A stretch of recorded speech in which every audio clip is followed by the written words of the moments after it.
Welcome to MasterMind, the behavioral health business podcast. We go beyond the clinical to explore what it really takes to build, grow, and lead a successful behavioral health organization. Each episode features candid, practical conversations with industry leaders, offering strategies to scale your business while staying true to your mission. From branding and marketing to leadership, culture, and compliance, we cover the tools you need to balance care and commerce with confidence.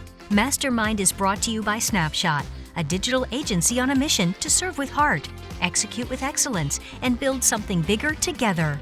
And now, welcome to MasterMind. Thanks for joining this episode of MasterMind. Today we'll be talking to John Maher, one of Lee's great friends from FocusCFO. FocusCFO provides flexible, budget-friendly, fractional CFO services that give small and mid-sized businesses the full strategic advantage of a seasoned CFO without the full-time cost, so entrepreneurs can stay focused on growth and innovation. John and Lee will be discussing behavioral health financing, when you need a CFO, best practices, and business plans. John, Lee, take it away. Great. Thank you so much, Mark. And John, I'm so glad you got to come in studio today with us. You know, John and I worked together for many years at Foundations Recovery Network. And John was, I think, at the end of his time at Foundations, was Chief Development Officer. But one of the things that John and I were catching up over coffee a few weeks ago, and he was telling me about his new venture.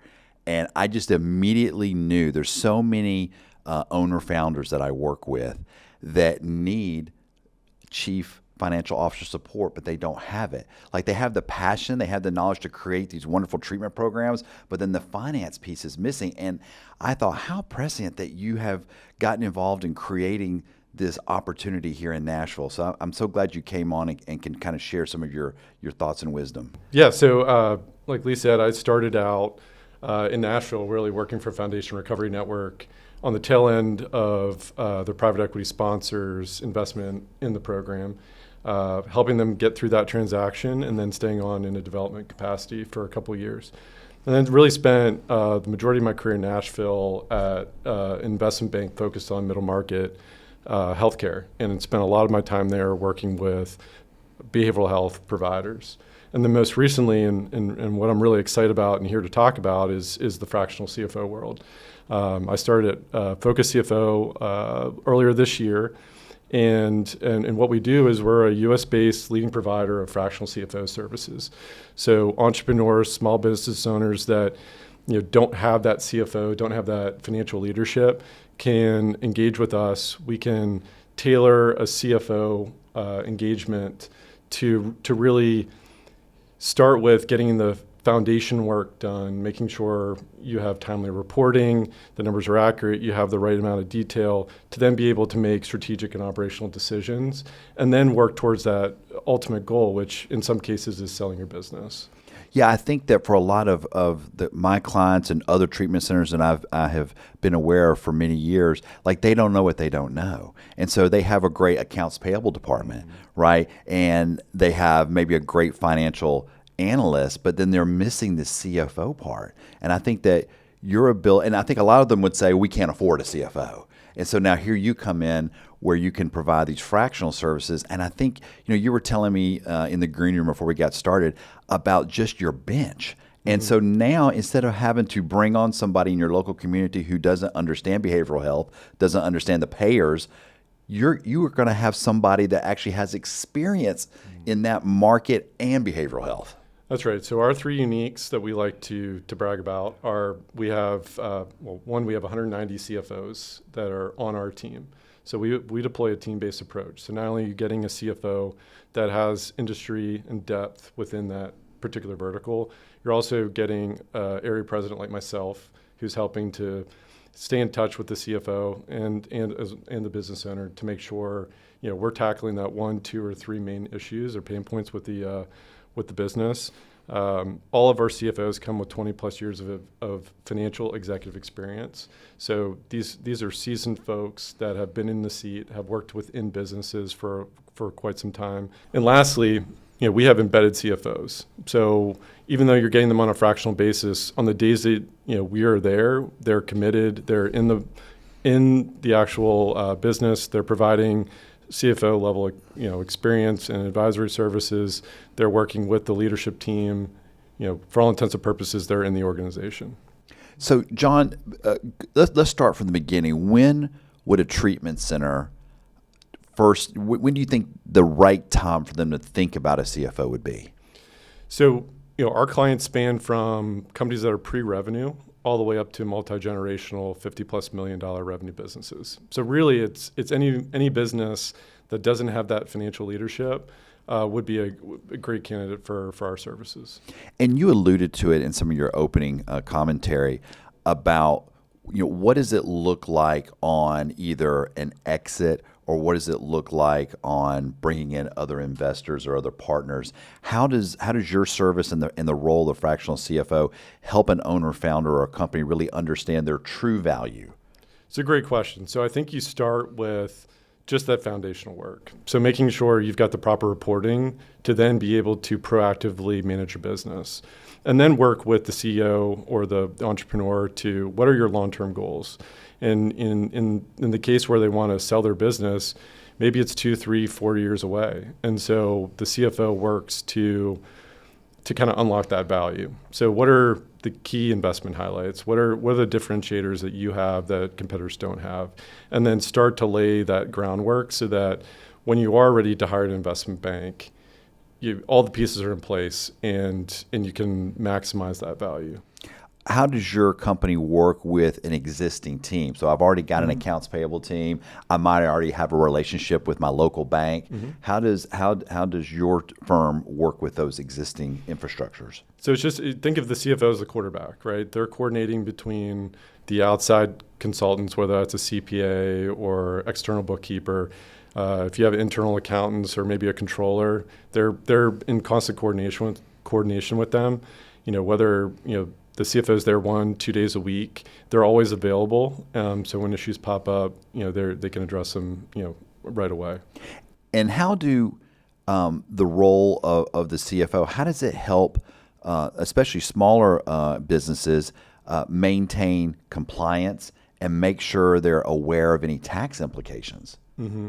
So, I think just given that all of our CFOs have 20+ years of experience, it's really, they've got that expertise and depth to manage the banking relationships, making sure you're compliant if you have existing debt and you're, managing the covenants, making sure you have timely payments, proper reporting packages, everything that's required from those lending relationships. They're also coordinating with your tax experts to make sure that you're maximizing or minimizing your taxes, maximizing your profit, and doing it in a tax efficient way. Well, and Mark, I'm sure you appreciate having a CFO in place so that everything is being taken care of on that side. And it's fractional too, because we couldn't afford a we couldn't afford a full-time CFO. But one thing you mentioned earlier was integrating in with like the leadership team. And I guess maybe if you could just expand on like how do you and your other fractional CFOs integrate with like a leadership team of a center to really become a part of where they're heading and help them, with guidance on, how to plan and whatnot. Is it like weekly leadership meetings, quarterly planning? Like, how do you see it working? It's all the above. And so they are dedicated, they're on site. We like to pair up local CFOs into local businesses so that they're actually present within the physical plant. And so it's that coordination, daily, weekly, monthly, and really entrenching yourself in that senior leadership. Great. So when anybody brings on one of your fractional CFOs, like they integrate in with the team just like they are a part of the team. That's right. Yeah. Great. Well, and one of the things, John, that you mentioned, I said, how do people engage? Is it a 6 months? Is it a 1 year? And you were telling me that no, it's month to month. That's the great thing about it. So you're not committing to some long-term contract and then halfway through it, you're like, this isn't working out. We're really confident in the service we bring, and it's a month-to-month contract. But most of our clients stay on 2 to 3 years. Well, now, Mark, now my clients are going to hear this and go, hey, Lee, do we have to have a 6-month or a year retainer with you now? Yeah. I may be hurting my consulting. and now, Mark, now your folks are going to start wanting like weekly or daily. Totally. Yeah, we've just ruined it for everyone. So, and John, I guess whenever you step in, like I'm sure, you step in at different stages of one of the center's, life cycle, but where do you typically see like some of the more challenging things that you step in and take care of? Like if I'm a CEO, when do I know I got to call you because things are starting to fall off track? Sure. So I think, particularly as businesses grow, they get more complex. And so early on, I think a CFO or CEO or an entrepreneur can really have their hands in everything and understand, just the health of the business. But as you grow, that span of control starts to get challenging. And so maybe, you open a second center or you expand into different levels of care or you switch from out of network to in network or, your cash pay model, like just, different strategic decisions you make. And as you grow, it becomes more and more challenging. You need to have a deep bench, and that's where a CFO can really come in and help. Awesome. And, John, I know I worked with you on at least one of our exits roadshows. Does the fractional CFO in your model, would they help a business develop the deck from the finance perspective, and would they also participate in any presentations that were needed? So in terms of representation, I think where the CFO can really help, and someone like myself as an area president could get them transaction ready. So it's doing all that preparatory work before engaging with an investment bank to make sure you have all the key diligence items that a buyer is going to need to diligence in order to close the transaction, and then be a part of the team as they go through that process. And so really working hand in hand with the investment bank and the leadership team to make sure it's a smooth process and you're making sure that you're achieving the long-term maximum value of the business. And I guess also the relationships. I mean, you have deep relationships, especially here in the Southeast, but I imagine that you would be able to bring to the table to other investment bankers or lending institutions that maybe a client needs to know about to vet. Sure, I would be a connector there, right? So, all my relationships, whether it's investment banks or M&A attorneys or, just outside consultants that all help in that process to get the company ready for a sale.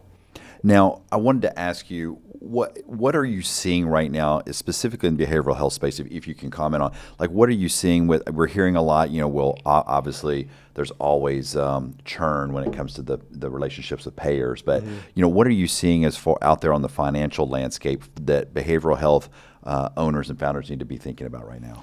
Sure. So I think from a buyer perspective, there's a lot of emphasis on in-network care. And so I think as a business owner in the behavioral space, you need to think about your payer mix, right? So, buyers view out-of-network as risky. And so minimize the amount of out-of-network exposure or paid to patient or just patient responsibility is going to command a premium. And so looking to see how you can get attractive in-network rates is really paramount. And then secondly, I think there's been a shift from a payer perspective and from a patient perspective away from residential into PHP and IOP level of care. And so you're seeing kind of the crisis stabilization of a patient and then immediately drop down into the PHP, IOP level of care. So making sure if you do have a residential component, you also have the full continuum, so PHP, IOP. And that's where you'll see the most value. John, you helped us kind of break down, like if I'm going to sell, let's just say I'm a trailblazer and I want to go acquire a few centers and bring them in. Like, how do you all help entrepreneurs, CEOs, like think through that? How do you integrate in with that process? Sure. So one, making sure the business is ready to absorb another program and is in a position where they've got the right leadership team, infrastructure to be able to bring on and integrate another treatment program. then I think it's also just understanding what are the capital needs. Is this going back out and raising equity, or can you leverage banking relationships and get growth capital through a bank? And then just being able to properly manage that cash flow, particularly through that early integration where it's probably most sensitive, and just making sure you're staying compliant with all the covenants, you've got the proper reporting, and you've got that strong relationship with the bank. Yeah, what's the biggest mistake you see there? Like out of all those things, like is it, the ability to absorb another center or cash? What do you see? And cash flow is always going to be an issue with in a struggle with businesses, particularly in the behavioral health space. So I think it's just, one thing that a CFO can do is do that 13-week cash flow model analysis. So not only you understand your current cash position, but what is it going to look like over the next 3 months, and continually updating that so that you're proactively managing the business. And if there's particular pain points, you're understanding when those are going to happen and address them and not panic. Yeah, and I assume you go pretty deep in the diligence process of like evaluating the company we're going to acquire and making sure it's going to be the right fit, right? That's right. Yeah, doing all that, I guess pre-acquisition diligence, making sure that there's a good alignment there and that there's no gotchas. Got it. Yeah, I think that's one of the things when I left Foundations and then went to Specialty Care and then the Meadows, and when I retired from the Meadows, when I started doing some consulting, I was so surprised when I would ask my clients, "Oh, well, can I get last month's P&L, and I want to see the general ledger for the marketing department?" And they were like, "What? We don't have that." And I realized I got really spoiled working for very intense organizations that had a professional financial team. And so like when you mentioned the 13-week cash flow model, I'm sure a lot of people listening are taking notes, and they're going to be calling up their finance team demanding that now. People are going to panic. But I think that you just don't know what you don't know. Right. And similarly, you were spoiled. I was spoiled. I mean, I think we hit Foundation Recovery Network when it was at its prime, and I assumed all businesses kind of ran their business like this. But having spent 10 years in investment banking, I noticed a lot of businesses may do one or two of those things really well, but there's underinvestment, or just they don't know what they don't know in certain respects. Yeah, you were mentioning in the green room that a lot of the smaller businesses are running on a cash basis, and they're therefore not able to really understand what the real business value is. I don't know if you would speak about that. Yeah, so I think a lot of businesses are just running off of momentum, right? Behavioral health is one of those growth sectors within healthcare, and so they just constantly getting demand, bring new patients in. Maybe they're small enough where the out-of-network model works and they can just benefit from kind of outsized reimbursement. But to get true understanding for what is profitability at the facility level, what is overall EBITDA, which a lot of people don't even know what EBITDA is. Just get to that. There's got to be a conversion from just cash-based financials to accrual-based.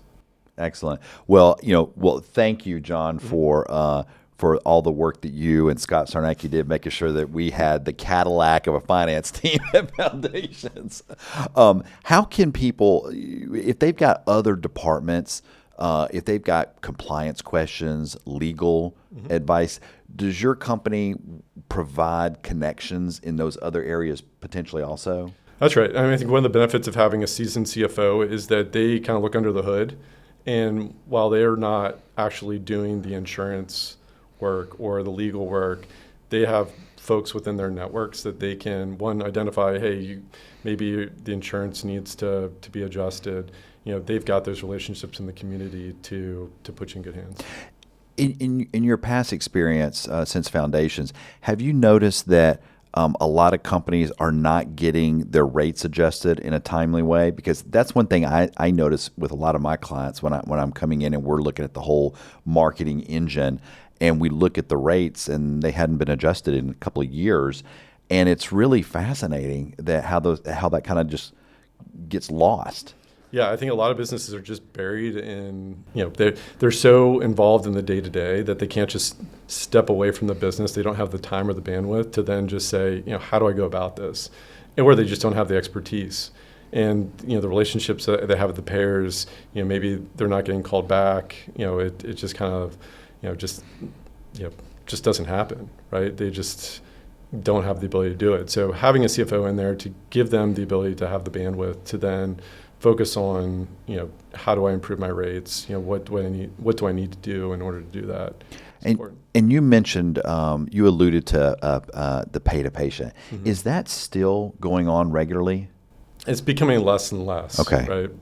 But I think there is, the patient responsibility piece is always the cash flow component that's needs to be managed proactively and can really separate a really well-performing business from a treatment center that's struggling. And you mentioned the different levels of care. What about the different programming needs? Are you seeing mental health start to come into play separately from substance use disorder?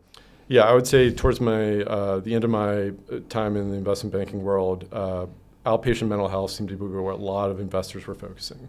There's just tremendous need in terms of, there's just outsized demand for that type of service, and it's the lowest cost setting. So I think you've got good alignment with patients, payers, and providers to really address that need. And John, like Lee touched on it just a minute ago, but you kind of control the purse strings of a center, and I guess we've talked about this on past episodes. Is just like a budget around like marketing services. Is there a rule of thumb as a CFO that you may give to a center CEO or entrepreneur about like how much should I be spending on marketing?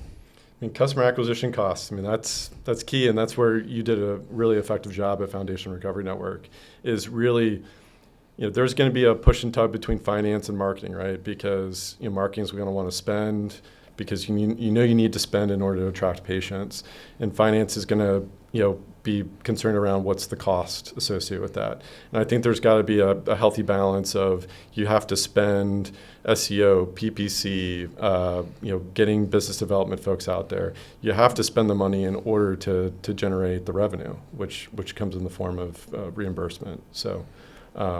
And most CFOs that we've worked with, it's show me the numbers, like show me the results that we're getting, and then we'll allocate more. Mm-hmm. I guess when you step into some of the centers you're working with, like what are some of the bigger like challenges you see from just a marketing perspective? So I think one is create the dashboard, right? You need visibility into what is the actual cost to acquire a patient, and then amongst the different marketing channels. So I think having a healthy balance between PPC and SEO is important.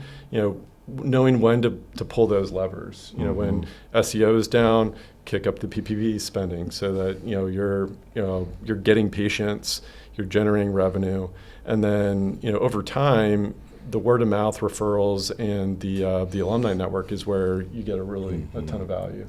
Yeah. So I hear visibility into everything that we're spending on, and I see that as being a big challenge for some of the centers we work with or that we've brought on in the past. Is they spend with no insights into where's the money going and what is it returning for me. I'm sure you see that a lot. That's right. And I think to take it back to foundations, I think we did a lot of television spend for a while, and then I think we did a cost analysis of that and realized that we weren't getting a lot of referrals from that channel, and we reallocated funds to other marketing channels that were. And don't forget the yellow pages. And the yellow pages, I forgot about that. But yeah, it's really creating the transparency to understand where are you getting the most value, where are you getting the best return. Yeah, I think and I don't know if you were pushing. I'm going to push them on this. At Foundations.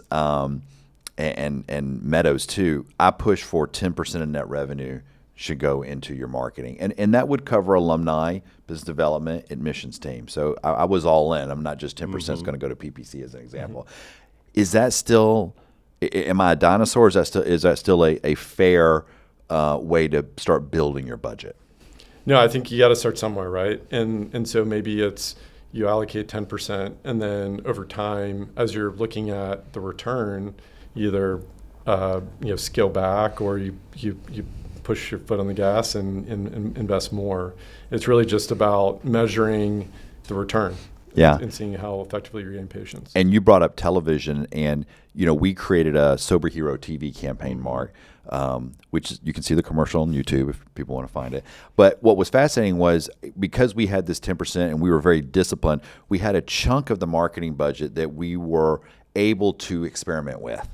Instead of going all in on television or all in social media or all in, on TikTok or Instagram, we had enough of a budget where we could experiment, measure, and understand, is it worth it or not? And I think a lot of centers, they're not disciplined that way, so they make these big bets. That's right. And they don't measure it, and then they wonder why they're upside down, instead of like taking a more disciplined approach. And that's where having a CFO, because John and Scott would have been in my office screaming if all of a sudden we had moved a bunch of chips over to television. And I think it created, because you do have that natural, healthy push and tug between your finance and your marketing, and really between all the departments that you should.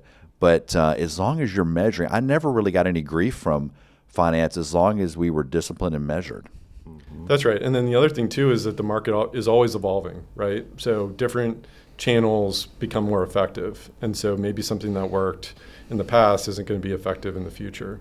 So you just have to figure out where are you drawing patients from, and how best to market your services.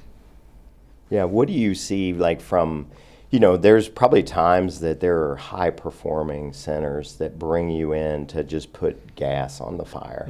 And I guess what do you see between those that are like really high performing and those that are struggling? Like what separates them? So I like to use the analogy of a three-legged stool. So three-legged stool, their stability and success is when all three legs are properly functioning, right? And so in healthcare, and particularly in behavioral health, I see the three legs as being your accounting or your finance and ops is one, marketing and clinical. And so I think the successful businesses, the successful treatment programs do all three functions really well. They're really strong clinically. They have a strong finance accounting department and the really strong marketing. And I think the ones that struggle is that maybe they do two of those three functions really well, and one is underinvested in or just hasn't been a focus.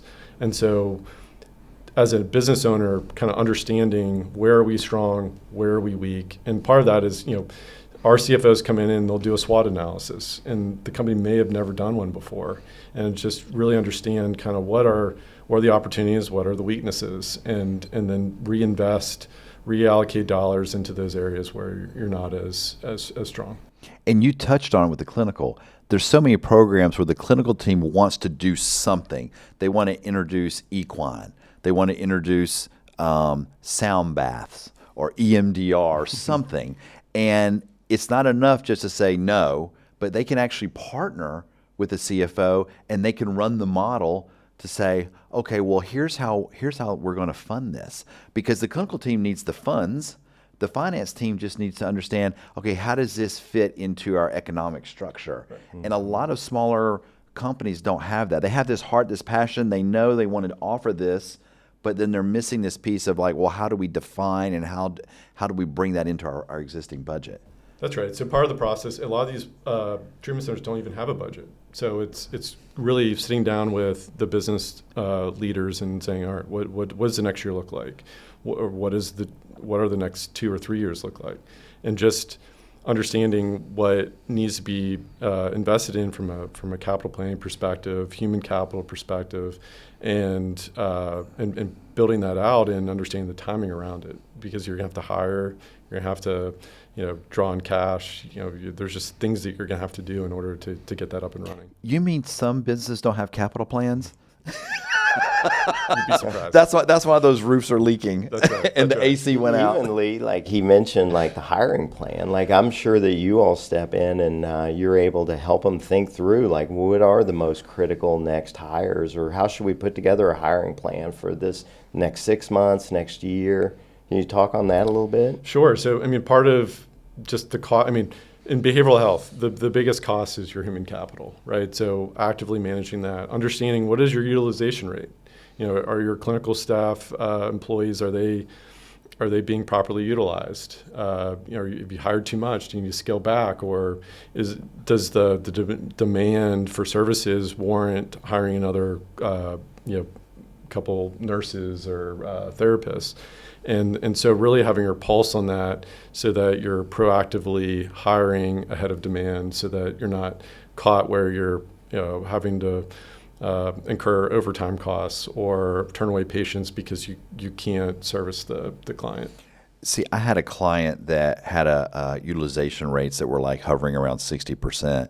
And all I was hearing was, we need more admits, right?